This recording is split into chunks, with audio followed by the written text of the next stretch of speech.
Hey, I'm so glad that you were able to see some of the narcissistic traits that are in that movie that we're all discussing. A lot of people are discussing the Mia Culpa movie by Tyler Perry that's on Netflix.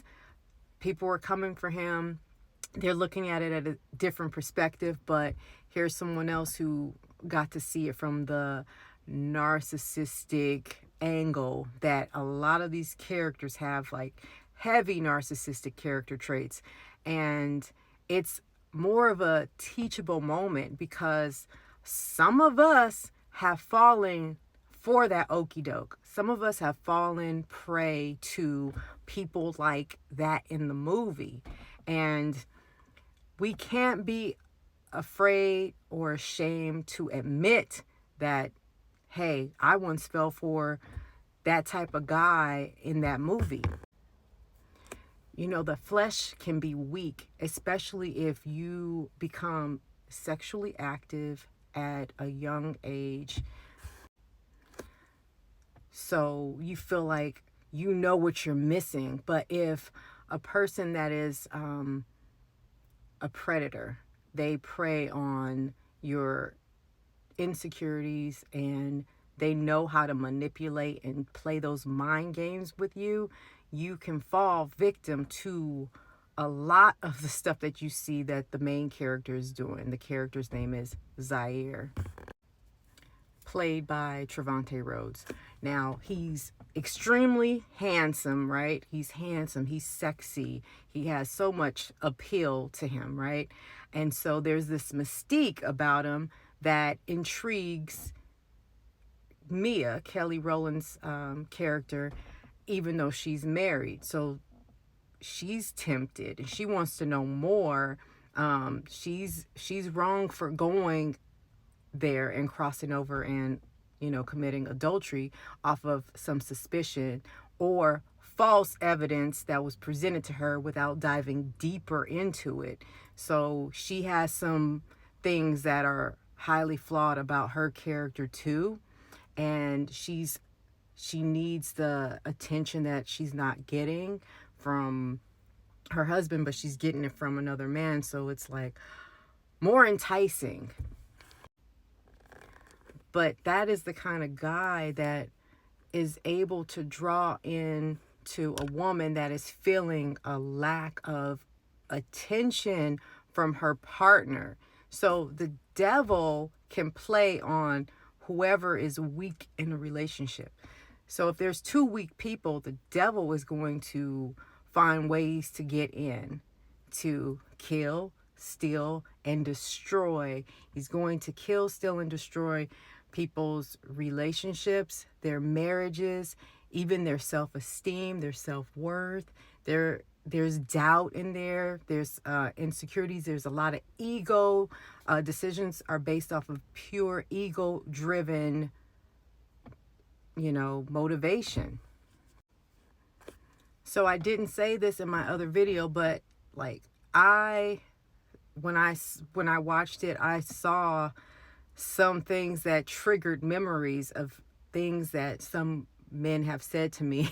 And I'm like, God dang, I really fell for that bullshit. But it happens, and not everybody is willing to admit it. You might be ashamed, but it's a teachable moment, and some of us have been there before. So that is what I was able to identify with. I've seen some videos where people are trashing the movie and they're like, no way, how could this be? How could she fall for that or she go for that? And then I'm just sitting there like, I see the videos and I'm like, I was one of them people. I was one of those people that a guy would say a little something, whisper something, and then I felt the need to like, oh my God, I'm clenching my invisible pearls. And he's saying all the right things, and then he's saying stuff that he wants to do to me, and it's very seductive, and you just drop everything. Your guard is completely down, and you are just open and a fool. You become his fool.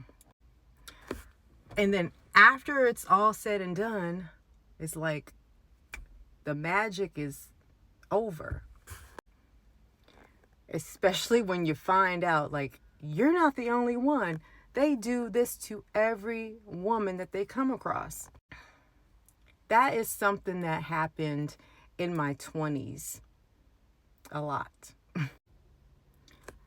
Instead of getting the lesson, like, it had to happen a couple of times, because it's like you get a little lonely, you get tempted, you fall under the temptation because you feel like you know what you're missing in your body. You have needs. You're operating on your flesh.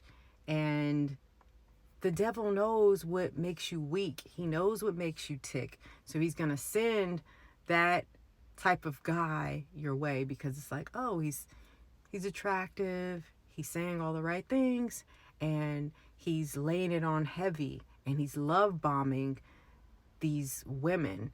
And if you've ever experienced that intensity of somebody love bombing you and paying all this attention in the beginning, and you think you're holding out a couple of weeks, you think like, oh, if I don't sleep with him and I wait for a month to 3 months or whatever, that doesn't matter, because this guy has multiple partners, as you can see in that movie, that he's done the same exact thing with each and every one of them. And then he paints up a picture and puts it up on the ceiling after he slept with them. So they wake up and look at this portrait of themselves and they think, oh, wow, this is special. But underneath the paintings is layer after layer after layer of women, multiple women, which makes the guy trash. He's garbage. He has no game. But it's the seductive Jezebel spirit and Satan operating in you, highlighting all of your insecurities, your weaknesses, your flaws, when you should be more confident in yourself and have some self-love and self-worth, and not given to the flesh so much. Like, sex is overrated. But even watching some of these things, it'll have you feeling like, oh my God, whoo, that scene was steamy. Like, I want to do something like that. Excuse me, but not with all the paint. Like, excuse me. Paint does not belong in places that they were seeming to go in that scene, if you know what I mean. But it'll make it look so exciting and enticing. But these are the ways that the devil operates and tries to get in our heads and have us out here disrespecting ourselves and our bodies.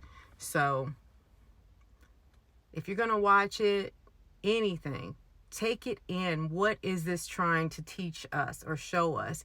It's not always about like the content or the whole story. There's a message in a lot of Tyler Perry's projects.